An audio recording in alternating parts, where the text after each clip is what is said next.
Thank you all for coming for this class on price action trading, hosted by FX Street. Chris Capre here with SecondSkiesForex.com. So first up, I want to thank you all for coming. And if there's anybody new, please go ahead and chime in and let me know. I do see some new ones here, and I also see a lot of people here who have been here for a long time. For those of you who have been here for a long time and keep coming back, it's always good to have you come back. I thank you for coming back. And, you know, it's the continual education process that will help you grow as a trader. There was actually a recent study that was done about education, and the studies were overwhelmingly clear that when you participate in the process, the educational process, your educational learning goes up and increases tremendously. It's almost exponential. If it's just a lecture and you are just sitting there listening and that's it, then the learning process is you only, take in so much of the information. When you start to ask questions, the amount of information that you take in goes up.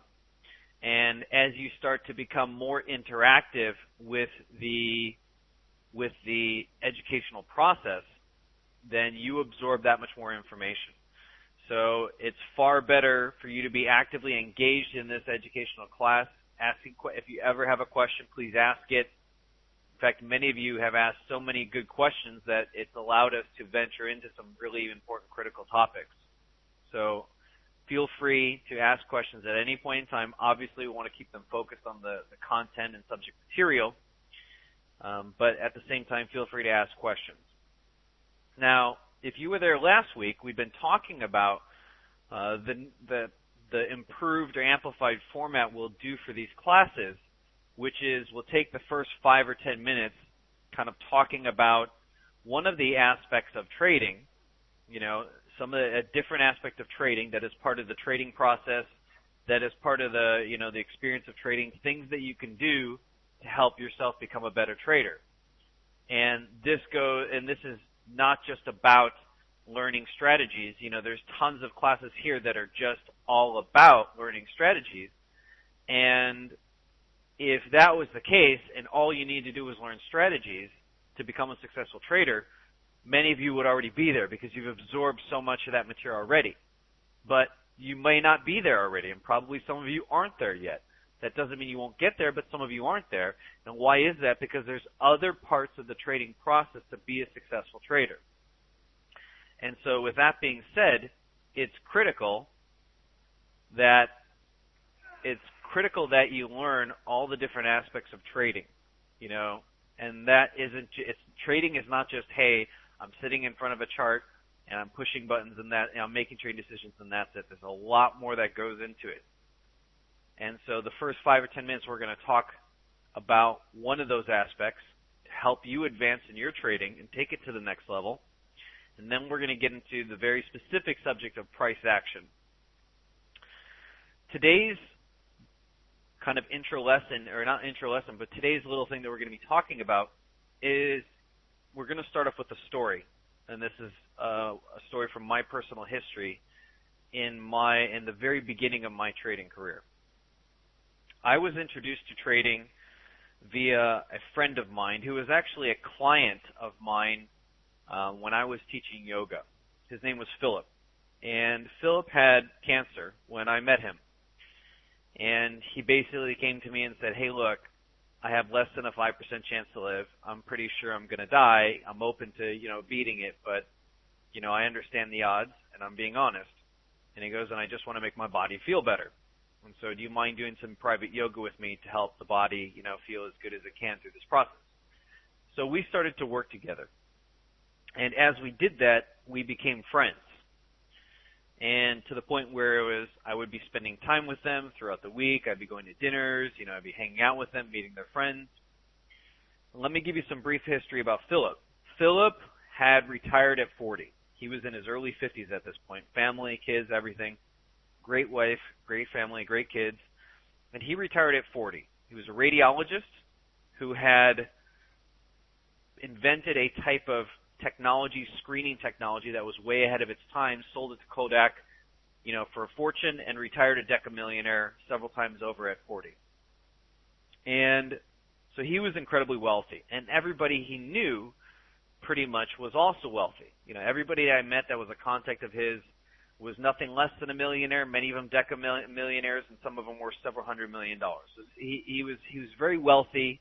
He became wealthy, but he also associated with a lot of wealthy people. And not just wealthy people, people who are very conscious about their wealth. And one day we were talking about, it was a Wednesday, and we were talking about going to see an upcoming movie that Friday. And he's like, yeah, we're thinking about going to see this movie. Do you want to come along and join us? And I said, oh, I've already seen that movie. And he asked me, he said, how did you already seen the movie? It hasn't been released yet. And I said, oh, I downloaded it for free off the internet. There was a site that, got a screener copy ahead of time, and I downloaded it. This is while we were actually at the dinner table. And he kind of put down his fork, and he kind of looked at me and gave me a somewhat intense look. And he asked me a question, and he said, why did you do that? And I said, why? Because I, could download it for free. And, I wanted to see the movie, but I probably wasn't going to see it in the theater, so I just downloaded it. And he goes, no, I understand that part, but why? And I thought about it for a second. I really didn't have an answer, and the real answer was, hey, I was cheap. At that time, I wasn't making exceptional amounts of money at that time. And the real answer was I was cheap and I didn't want to pay for it. That was the real answer. And, I kind of gave him a half answer to his question. And he puts his silverware down for a second, and he looks at me, and he's serious but also open-minded. And he says, look, I'm very conscious about my wealth.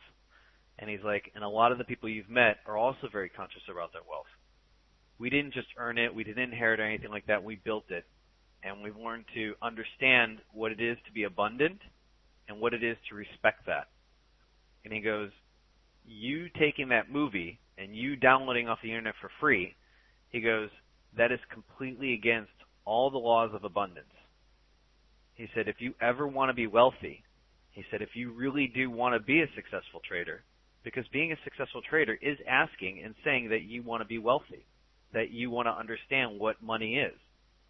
And he said, if you really want to be that, he's like, you'll never do that again.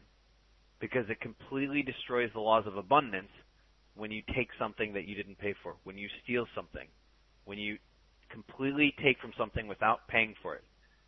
And he basically said, anybody who understands the laws of abundance, whether they have money or not, will always pay for something. They will always pay for something that is a service, that is something that they are interested in. If the owner of that thing gives it to you for free as a gift, that's fine. But if they didn't, you will always pay for that because that's the law of abundance. And I really sat down there for a second. I really took it all in as a very key lesson in the laws of abundance. And I respected it because I respected him. I knew he respected those laws. And I knew he had a lot of information and experience about that I didn't have. And I took that very, very seriously in my life, to the point where I spent the next several years studying the laws of abundance, learning about them, trying to understand them as best as I could from him, from his contacts, from his friends, and really respecting them. Because you are asking, and the reason why I'm saying this is you are asking, when you are trading, most of you are asking to be more wealthy and abundant than you are. You're trading because you like it. You're trading because it's fun, it's entertaining, but you're also trading mostly because it can provide a financial future for you. It can provide a certain financial possibilities that are very unlikely through normal traditional jobs. And you're asking, saying, hey, I want to be more abundant than I am right now. And so with that goes hand in hand, not just learning about trading, not just learning how to make trading decisions, not just learning about trading psychology, but learning how to respect the laws of abundance. And when you violate those things, they will not serve your overall goal of being a successful trader. They will be an energy that will detract from it, that will cripple you, that will trip you up from time to time. But if you learn how to respect them, if you learn how to respond to them, understand them, and appreciate them, then it's a very real thing that your abundance can and will increase over time. I'm the direct experience of that. I have years and years of experience of that, but I also take very seriously and have taken seriously from the moment he told me that what the laws of abundance are, because I understood, wow, I am asking to be more abundant. I am asking to be more wealthy. I am asking to receive a particular type of energy and be a steward for that energy, someone who's a custodian of that energy. And with that being said, it's an important question you should be asking yourself right now. Do I respect the laws of abundance? Do I treat them with care and concern? And do I look to uphold them and build them and appreciate them? Because if you don't, you're going to find it is much more difficult to build your own personal wealth, whether it be through trading, whether it be through anything, your work or whatever it is. But you're going to find it's a much more difficult endeavor if you don't respect these energetic laws. But if you do learn how to, then you just increase all the support and energy that you need in your trading career.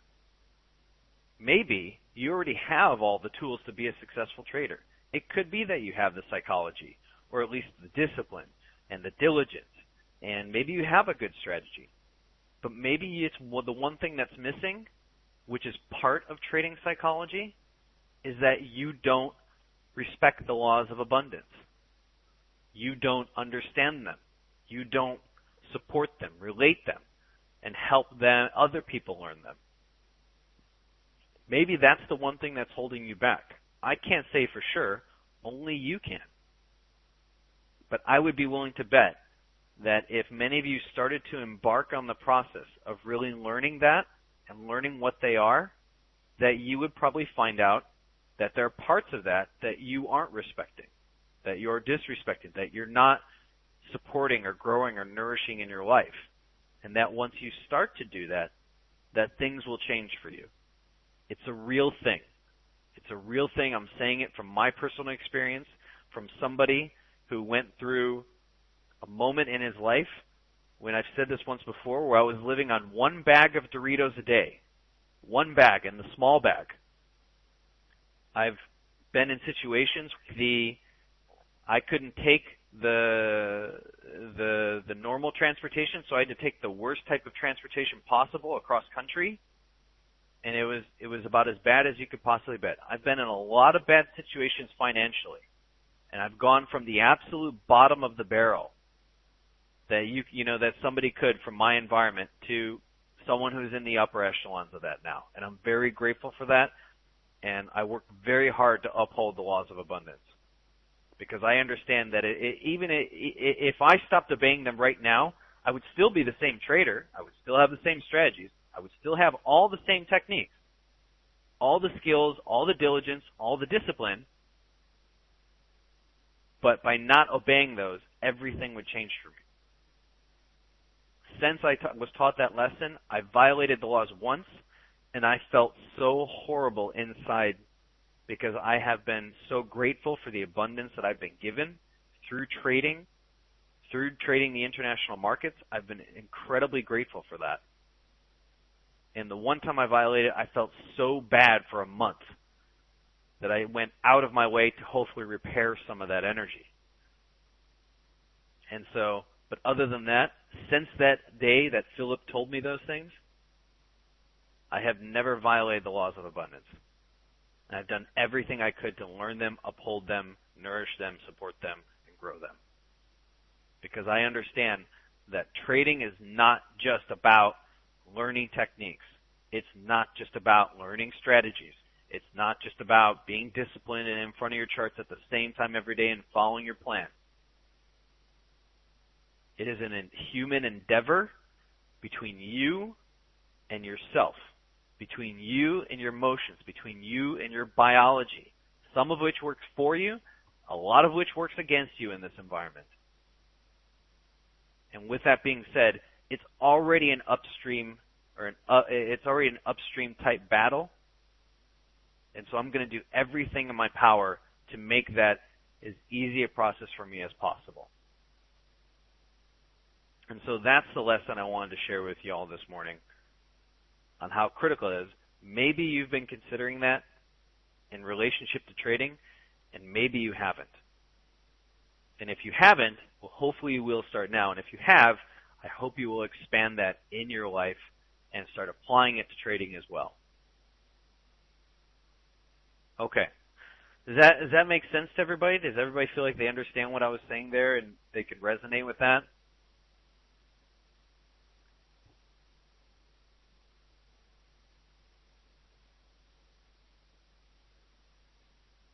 You know, maybe there'll be another class where I can just spend the entire time talking about them, because some of them are written and available through books and some of them are not.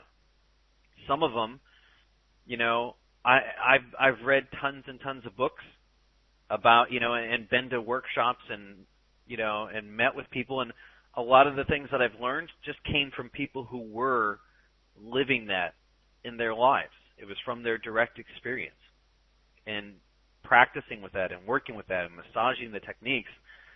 So, you know, maybe there'll be a day where I can spend the entire time really communicating that and doing all that, or, you know, maybe I can slowly dispense them over time.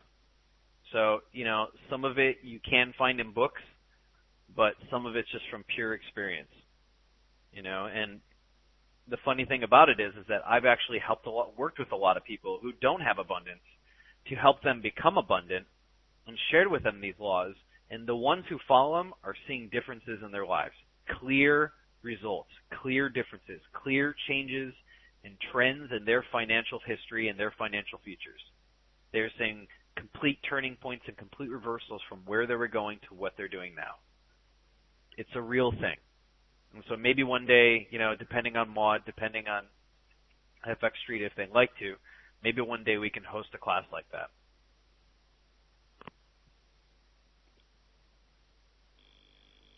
Okay. With that being said, let's go ahead and begin today's class, which is on today's discussion of price action trading.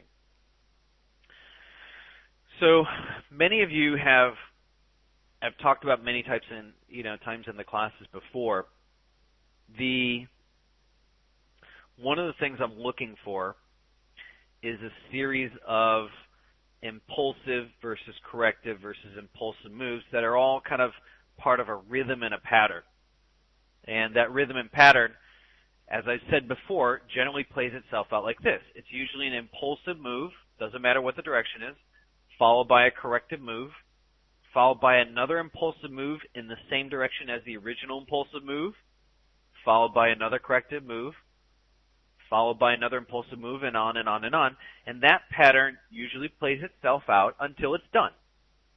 I know that's kind of a rhetorical sentence, but it will play itself out, and it could go 2 times, 3 times, 5 times, 10 times. I've seen every type of variety you could possibly imagine. But the general pattern is that an impulsive move is generally followed by a corrective move, which is generally followed by an impulsive move in the original direction as the impulsive move. And that rhythm and sequence will play itself out generally until the impulsive move runs into a counter trend impulsive move. So it meets an opposing force that is just as strong or stronger than the buying or selling pressure that's already in place.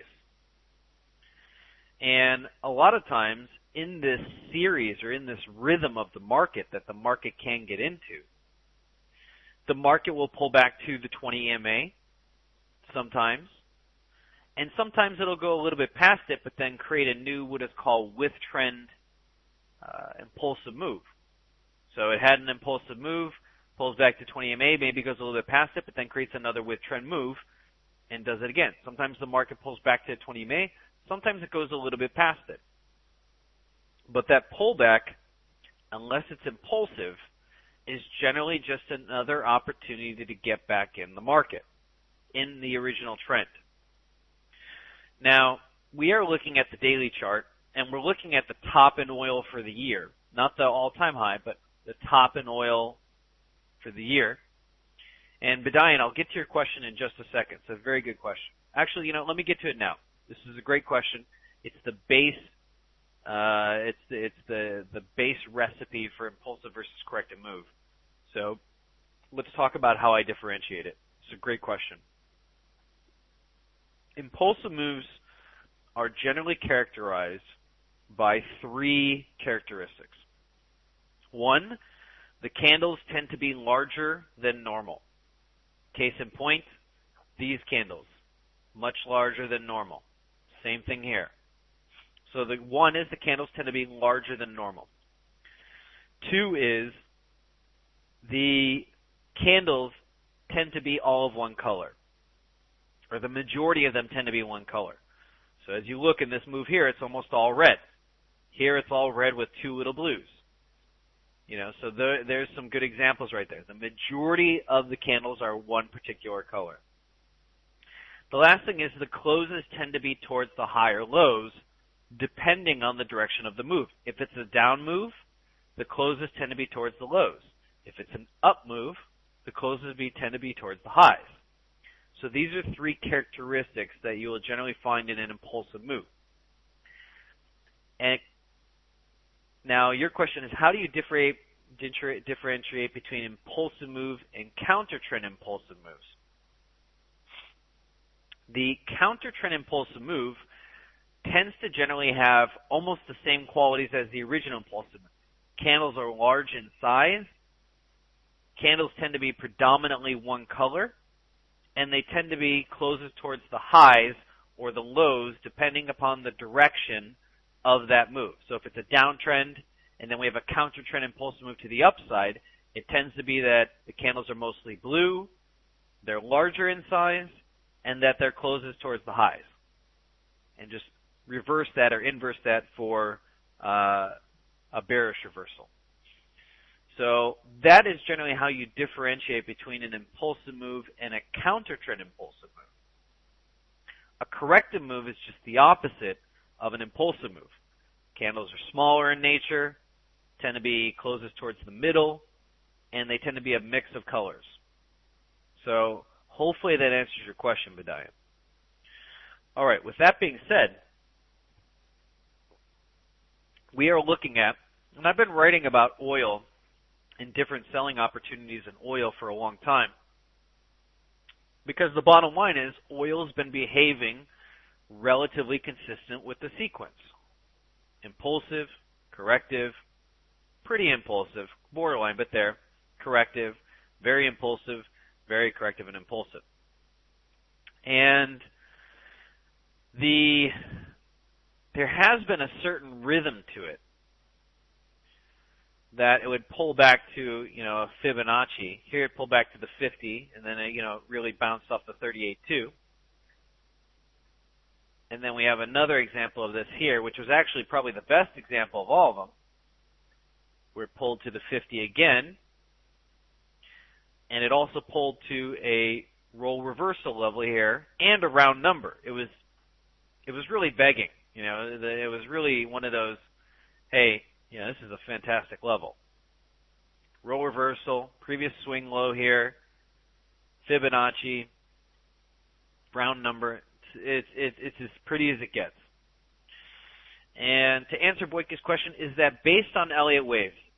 The concept is relatively based on Elliott waves, but he explains it in a slightly different way. And he's really more talking about, when he talks about the concept of impulsive versus corrective waves, he's talking about it in a sequence and market psychology, and some of that I don't agree with. I agree with the concept and the general direction he was going, but I don't necessarily agree with the psychology and how he does it. I think there's many other ways that you could describe the same situation.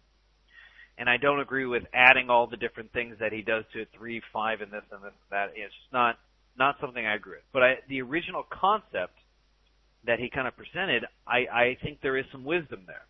But the rest of it, I think he goes off course. Anyways, with that being said, there was a great little play off of 90. Now, this is not the price action trade I was talking about. It was an impulsive move, followed by a corrective move, followed by another impulsive move that went to, and this is where we're going to start to zoom into it, went to a prior low and then rejected off that low. It had a double rejection off that low, which is relatively consistent.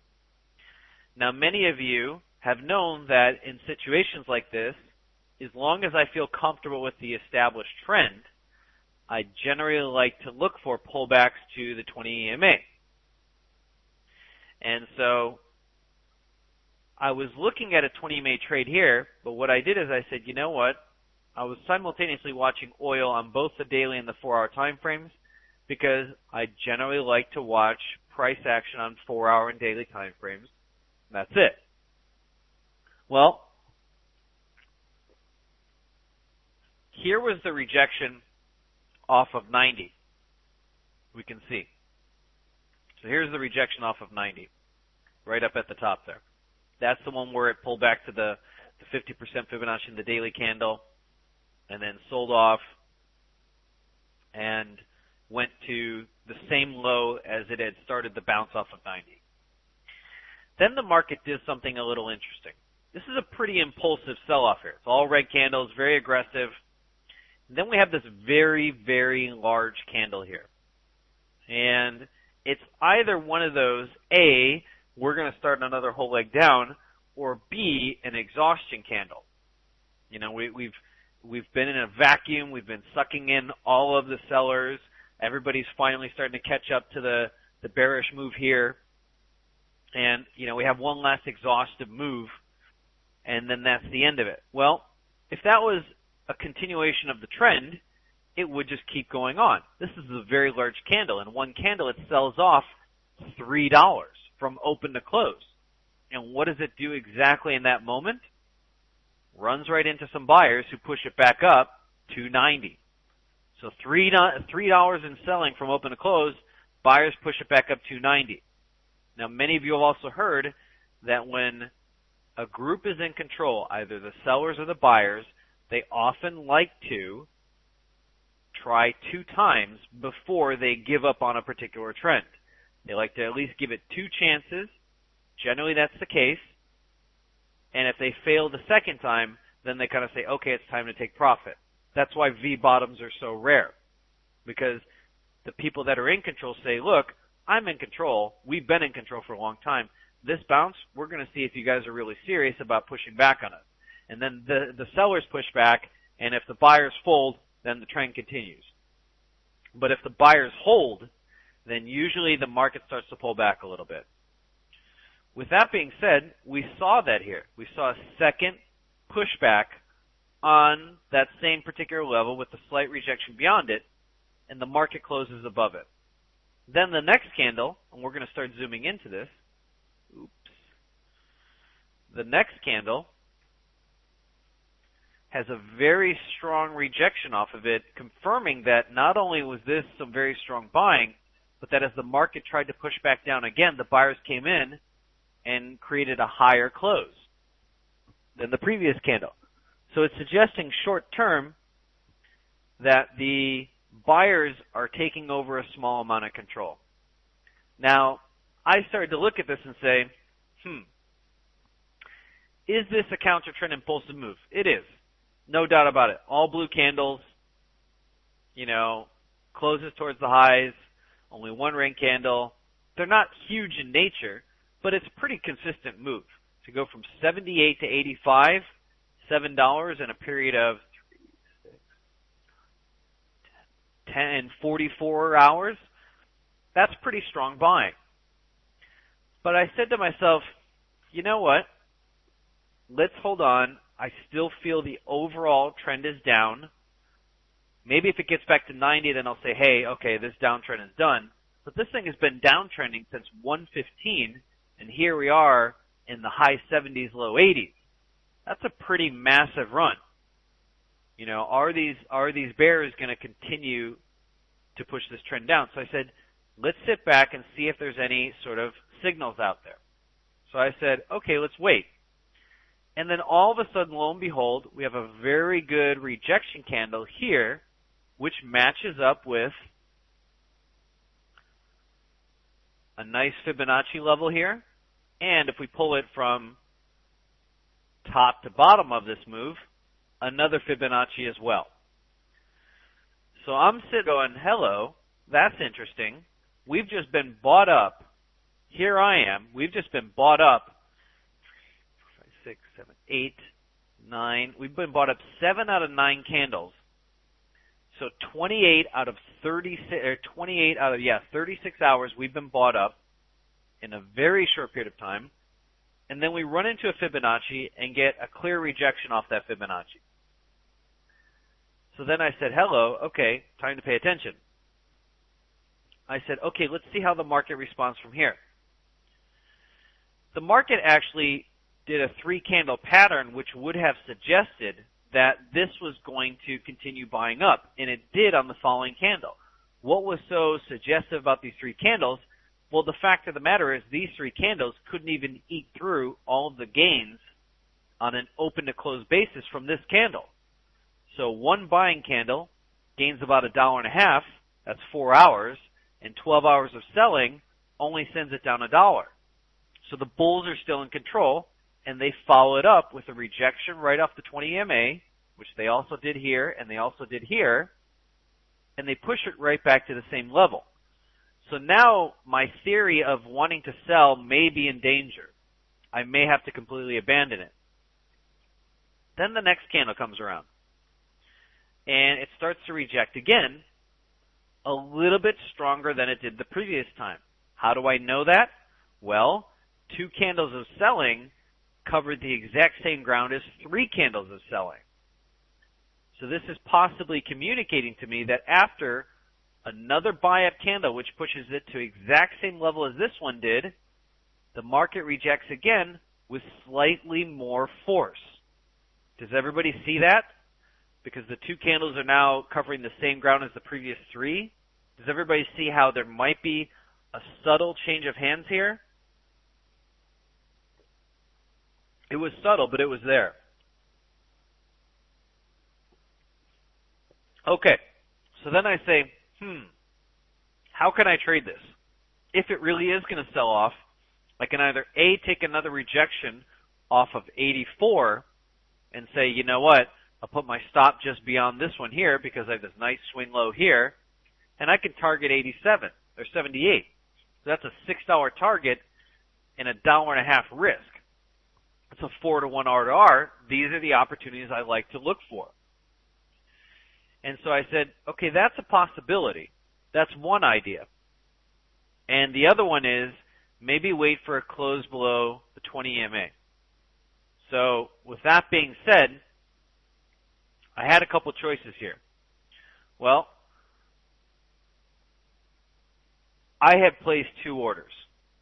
I really wanted to get in here. I'm going to be honest, I was praying that it would bounce off this 20 EMA and get back to here. But unfortunately, it didn't do that. And I had a suspicion it may not get back there. So then I had to ask myself a question, and this is a question you have to ask yourself as a trader. If I'm right that this thing is going to sell off, if I am correct that it's going to sell off, my only other option really is to sell just below the 20 EMA, which also happens to be the Fibonacci. So that's my option here. Now, what does that do for my R to R? Well, my target's still going to be the same, just above 78 there. So if I'm getting in just below the 20 EMA, I'm getting it at 82.31 and I have a target of 78. It's a $4 target. One of the other things, the 2 things that you have to do as a trader is constantly evaluate risk. And it has to be in the question of, does this trade really fit within my risk profiles? And the other thing you constantly have to be doing is there a way that I can eliminate risk at any point in the trade that will still allow the trade to do what it needs to do? That was the real question. So I said to myself, can I take this trade and find another way to eliminate the risk? And I said, I can, and the only way I can undo the risk is, if my option was to put it just above this Fibonacci here, the only other option I have is to put it just above these peaks. How much does that reduce my risk? Well, let's say I put it at 84.90, and this is the exact process I was going through. I would shave off 60 cents, and I'm getting in about $1.40 lower. So it actually increases the risk. But then I had the final equation I had to sit with, which is I have a $4 target, and what is my risk? I'm getting in at 82.31, and I have 84.91 as my possible stop. And I say 260 for a 4, that's about a 1.5 target. I think that's correct.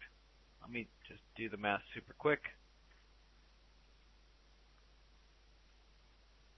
Yeah, it's a little over a 1.5, so it's not my favorite. And then I said, is there anything else that I can do to cut off risk? And this is where I was at when I had to make this trading decision. Let me show you the exact same thing, and I had very little time to make this trading decision. Why? Because take a look at this candle here. This candle is opening at the 1300 hour, 1 o'clock basically. That is 1 o'clock California time. So we're coming into the end of the stock close. We're coming into that right there. And I said, hold on a second. We've had a rejection that should have created a bullish continuation. It failed, and these two candles created a stronger rejection than the previous one. This third candle, and here's where I am, in the middle of this candle. The candle opens. What do you notice about this big candle? Tell me what's the one most outstanding quality of this big candle that you notice. And this should have been the final clue.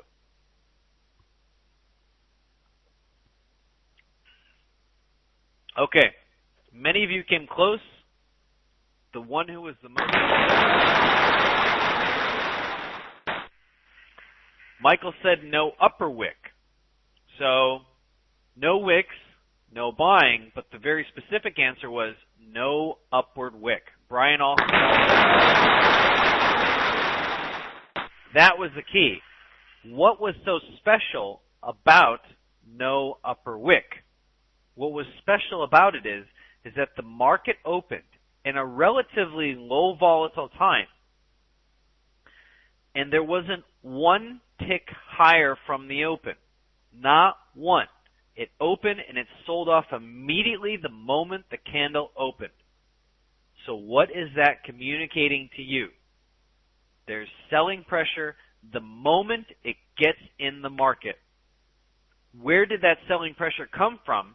It's either A, it just entered in at that candle on the open of it, or B, it was already present, and this rejection, which already had two candles that were stronger than this one, is actually a much more forceful rejection than it looks like.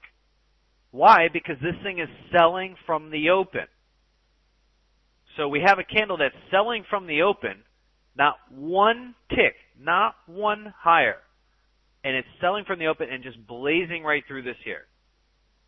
I had to make a market order, which is not my favorite. I generally like to place limit orders, buy on stop or buy on limit, or sell on stop, sell on limit. I generally like to place those. So with that being said, it was, okay, I'm going to place this market order. Not a fan of it, but I'm going to have to. I targeted the same, and then I said, wait a minute. You still have to address the issue of risk. So with that being said, is there another way because the 2.6 to 4 ratio is not my favorite. So I said, is there another way I can eliminate risk? And I said, there's one other option. Put my stop above this candle right here. Why is it possible that could work? If it's selling on open and selling aggressively from the beginning, then there's a good chance that that participation is not going to leave the market very quickly. We've just rejected off of 84 after the thing bounced from 77 in less than 2 days. In less than 2 days, it went $7, created almost a bullish continuation pattern that failed, and then rejected a second time off the same level. Now we're seeing an increase in selling pressure from the get-go. So you know what?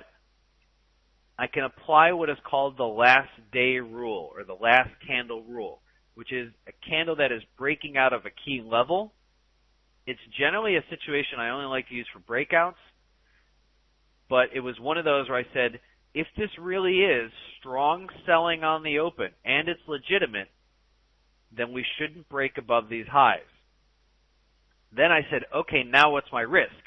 I'm getting it at 83.33, and y'all know I have an affinity for threes. So my risk is $1, and I have a $4 target. Now we're back to a way where I feel comfortable with the R to R ratios. So with that being said, now this is a workable trade. It does increase the risk in the not in the sense of risk to reward, but more from the probabilities that it could get stopped out. By having a tighter stop, I am increasing the probabilities that it can get stopped out. But I felt comfortable with that because the reward was good, and I felt comfortable that the selling was legitimate. And how did it work out? It actually went way past my target.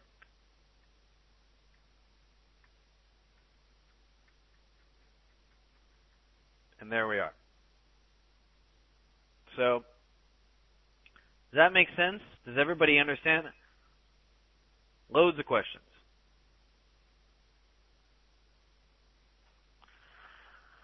Let's see here. Trying Trader says,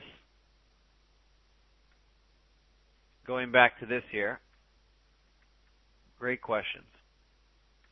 And please excuse voice is already starting to go from talking so much. So where did you place your stop? Above the EMA? Yes, above the EMA. Chris says, Reggie Trade says, I don't have U.S. oil on my feed. Why not stick with the major pairs? Reggie, are you in the U.S.? That would be my guess. If you're in the U.S., then most of the brokers won't allow you to, in fact, no broker, I don't think, although I heard FXCM or Gain Capital is allowing CFDs now, for the most part, U.S. brokers generally don't allow that. So they don't allow CFD trading. So you'd either have to trade it through a futures broker or another type of broker. But in answer to your question, why not stick with the major pairs? This is an excellent question. Well,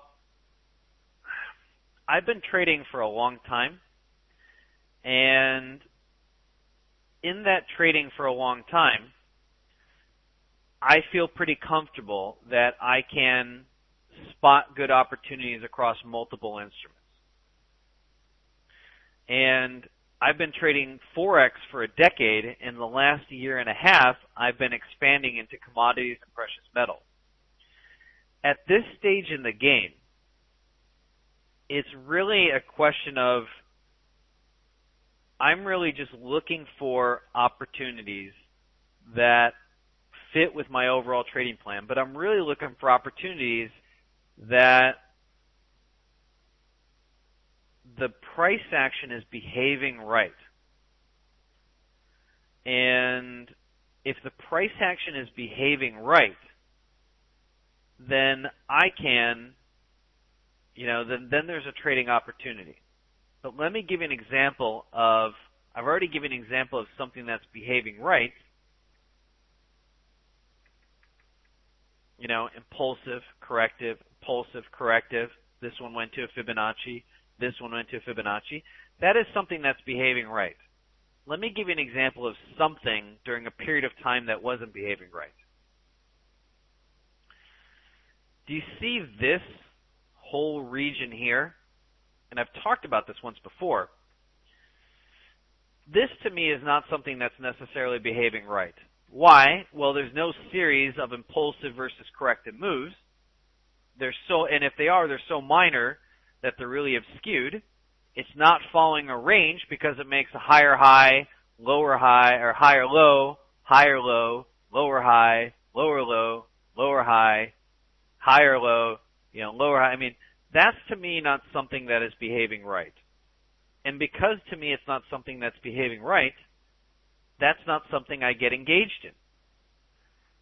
Now, if something to me is behaving right, another great example of something that wasn't behaving right from a price action perspective was Aussie dollar during a similar period. Aussie dollar was doing something similar on a slightly smaller scale. It got in a very choppy range, and it would violate those range by just enough that you could get stopped out and then create higher lows and lower highs and all this and that. To me, Aussie dollar wasn't behaving right during the early parts of the summer, so I don't trade it. And there are going to be times where I'm going to be trading a little more commodities than FX, and there are going to be times where I'm going to be trading more FX than commodities. It's really a question of who's behaving right and what opportunities are there. Since this period right here, Aussie dollar is behaving more correctly from a price action perspective. Why? Because it's creating that series of impulsive versus corrective versus impulsive versus corrective versus impulsive moves. Those are trading opportunities. So does that make sense as to why I didn't stick with the major pairs? It's a good question. The flip side of that is this, and this is the flip side. If you're still in the beginning or developing stages of trading, I recommend trading a lot less instruments because you're still developing the process and you're still learning behaviors and patterns of volatilities. Each pair is going to have its own volatility. Each pair is going to have its own behaviors and rhythms. Kind of like golf clubs. I was actually doing a lesson just yesterday with a former pro golfer. And sometimes when I have to give them analogies, I translate it into golf and I say, look, you learned your clubs so well that you probably understood their nuances, so hey, this is time to take out a 7-iron or a 5-iron or a driver, and you didn't change clubs all the time, in every single tournament, every single week, because you learned the subtle nuances of how that club hits the ball with your swing. Once you learn the nuances, you can then leverage them to your advantage. But until that moment happens, you can't really leverage them to your advantage. You're still learning the subtle nuances of them. And it's the same thing in trading. With that being said, I don't recommend looking at lots and lots of instruments. Because, why? Because you're not going to learn the subtle nuances of those. Once you do learn them, then you can start really expanding your repertoire. Because you'll understand the nuances of how that golf club swings or how that Forex pair moves. Because I guarantee you an Aussie dollar is going to move completely differently than a pound yen. I guarantee you that a Kiwi dollar is going to move completely differently than a euro dollar. They're all going to have different patterns, behaviors, order flows, rhythms. And so with that being said, in the beginning, I recommend trading with a limited set of tools. What is a correct number for that? That's tricky. I would say less than 5 to begin with, around 3. But then as time goes on, you can start to increase that. So hopefully answer your question. It's an excellent question. Michael says most MT4 platforms have oil. Yeah, most MT4 platforms do, especially the ones with the overseas brokers.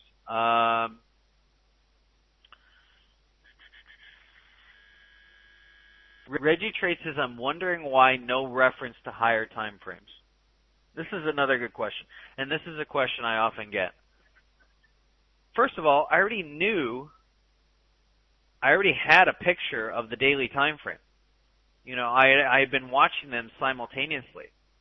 So if I'm watching them simultaneously, I don't really need to reference it. But once you have the daily picture in mind, You don't need to check back at the daily picture several times a day now, do you? You only need to check back at once a day because that's when the daily candles change. So I didn't really need to reference the higher time frames because I already had an image of what the daily time frame was working with and what I was seeing on that. I already had kind of the gestalt of what the daily chart was communicating. Does that make sense? Daily charts you generally don't need to check in with constantly. It's generally once a day, get the gestalt, and that's it. Okay, great.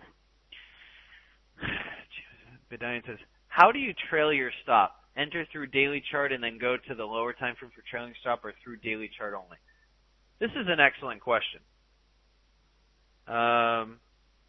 This is a very, very good question. I generally do not, and I can't even think of the last time I did that. But if I've entered the trade on a daily time frame, I will not use a lower time frame to trail my position. Why? Because I made the trade on a daily time frame. That was the image, gestalt, and things I was working with. And so with that being said, why would I switch to a lower time frame which has a completely different feel of the pulse than the time frame that I used to enter the trade? All my decisions were based on the 20 MA or on that particular time frame. And so if they were made on that time frame, that's where I keep it. So I'm not a big fan of switching to another time frame to trail a position. Now, in terms of another specific way to trade, you can trail with the 20 EMA on the time frame that you're using. That's one thing you can do. You can also trail based on price targets. So maybe you have a second target or a third target or a fourth target, and then you can trail based on the target. If you hit your first target, bring the stop to break even. That's my general recommendation. The challenging thing about that is that you have to understand the mathematics of multiple targets. They may seem like they actually make out in your head correctly because your final target had a great R to R, but once you start taking profits along the way to your final target, it throws off all the R to R, so you have to understand the mathematics behind that. So with that being said, maybe one day I can do a class solely on risk to reward, the mathematics of multiple targets, because it's a very different animal. I know a lot of people that do. Yeah, it's a very different animal. So hopefully answers your question. Medina has another question. What are the currency pairs suitable for price action trading? This is a really good question. In reality, price action, the skill to learn how to read price action and trade price action, is something that is useful on any instrument, any time frame, anything. It's useful because every single chart has price on it. And if you can learn how to read price action, you can learn the subtle clues of price action, you can learn how to discern what the order flow is behind that particular move, then that is incredibly useful. That doesn't mean that you want to trade every pair and instrument just because you're a good price action trader. Shoot, I consider myself to be a good price action trader, and I'm not trading every instrument, and I'm not trading every pair. What I am looking for is instruments and pairs that, A, historically have a pretty good, price action signature, where they tend to move relatively well in relationship to price action, and B, at that point in time, are behaving well in relationship to price action. If they're not behaving well, I don't even touch it. I do not even touch it. This was a big thing Jesse Livermore did as well. If the instrument he was talking about stocks back then, if the stocks weren't behaving right, he would not touch them. And I kind of keep that same rule. If it's not behaving right, I stay away. I found that to be an incredibly valuable rule. And so With that being said, there are several pairs that I can tell you that I trade that I find tend to be very good to trade in relationship to price action. Euro-dollar can be, not all the time, but euro-dollar can be. Sterling dollar a little less, but it can be. Pairs that tend to more often have good price action trades would be Aussie dollar, would be Kiwi dollar. They're a lot less manipulated. You don't have European dealers, stop gunning in the beginning of the European session. So, and when I say European dealers, I'm talking about the interbank market. I'm not talking about your broker. So, with that being said, Aussie dollar and Kiwi dollar tend to be much smoother in terms of price action. In terms of instruments I like to trade, I actually prefer silver over gold in terms of that, although gold can be just generally on longer time frames. In terms of other instruments, believe it or not, I find oil can be very, very good from a price action perspective. There are large portions of the year oil trades very well from a price action perspective. And then a few other instruments, believe it or not, I like the Dow E-minis, I like the S&P E-minis, and I'm trying to think if there's any other index that I really enjoy. Dow, S&P, the Russell, but that's generally not too much available. Yeah, Dow and S&P E-minis, which are available on most European or overseas brokers as a CFD. So those are my favorites that I like to trade from a price action perspective. Hopefully answers your question. Last question, and this was the question that I guess is asked twice by two different people, so let's go ahead and answer it. Or maybe it was Brian asking twice. I think it was asked twice. I see you use fib retracetions to measure correction. Do you use fib extensions to measure possible next target? Okay, so first off, we need to be correct in our language here. A fib extension, by definition, is an extended version of the retracement. So we have the 38.2, the 50, the 61.8.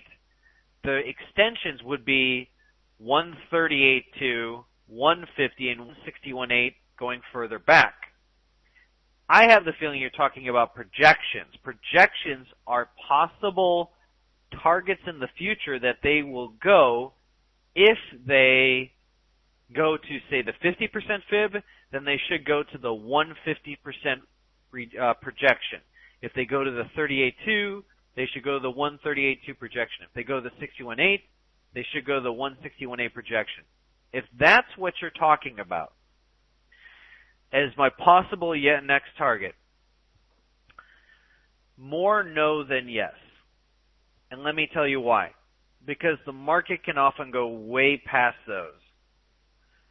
And the market has much more of an affinity for retracement levels than they do projections. Case in point, this thing went to the 50 and it's gone way past the 150. This one right here, I'm not sure if it's there yet. Maybe it is. No, we're on our way. So this one's gone to the 50. I have a feeling if this thing continues its downtrend, we could easily be going past the 150 of all this. So the answer to that is no, because the market often goes much further past that. Okay. Let's see here. Last question here.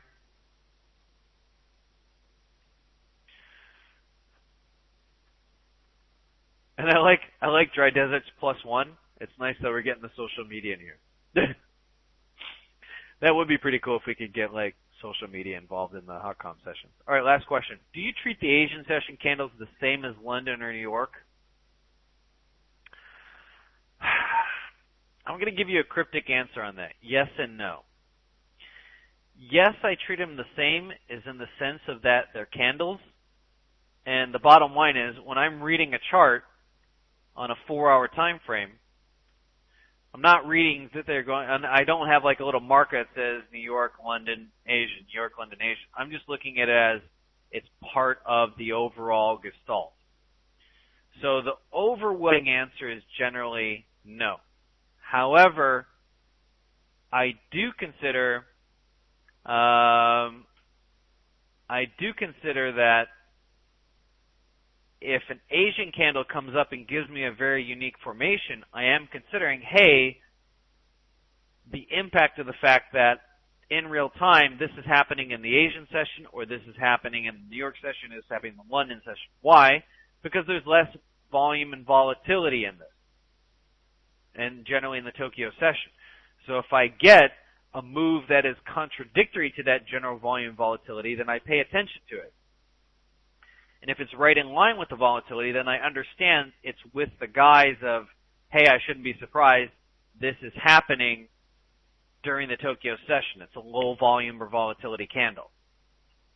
So does that make sense? Looks like both Michael and Kestis had that question.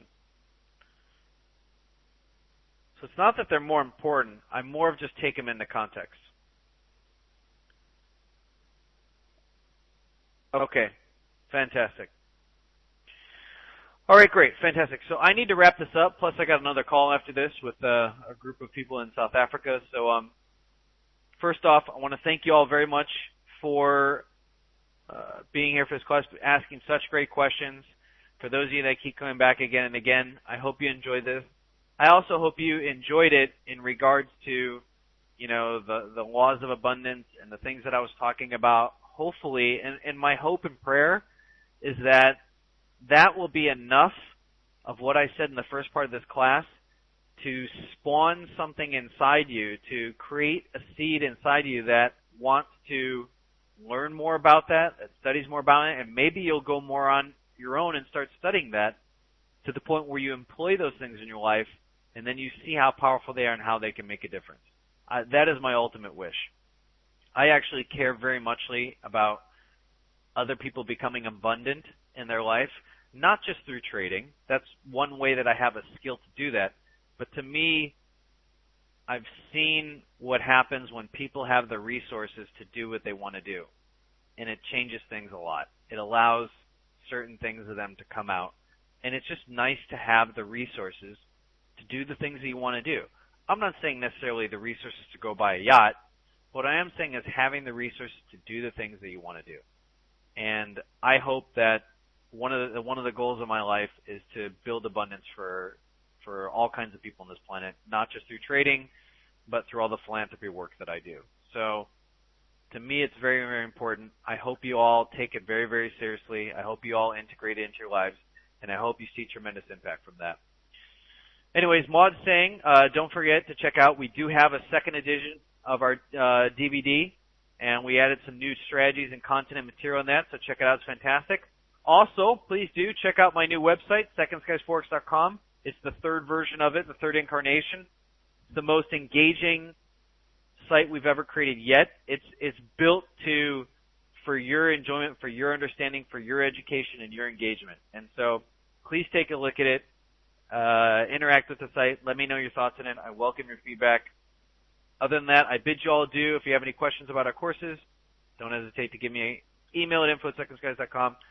Thanks to FX Street for hosting this. I bid you all good luck trading this week, and I'll see you guys next week. Take care, everyone.